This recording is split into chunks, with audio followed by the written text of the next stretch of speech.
Si Senator De La Rosa handa raw magmosyon na ipa-cite in contempt si dating Congressman Saldico kung hindi ito haharap sa pagdinig ng Blue Ribbon Committee. Brigada Ann Cortez, si Brigada mo.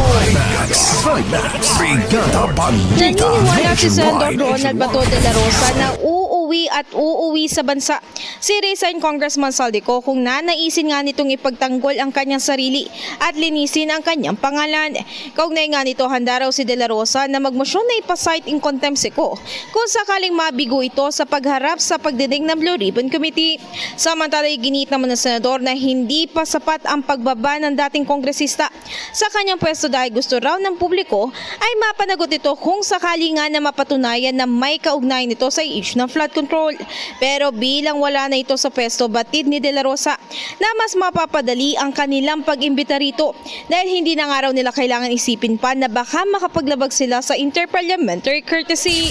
In the heart of changing lives, ako si Brigada Ann Cortez ng 105.1 Brigada News FM Manila, The Music News Authority. Ang bahaging ito ay hatid sa atin ng Guard C Plus with Zinc Capsule. Always protektado ang kalusugan.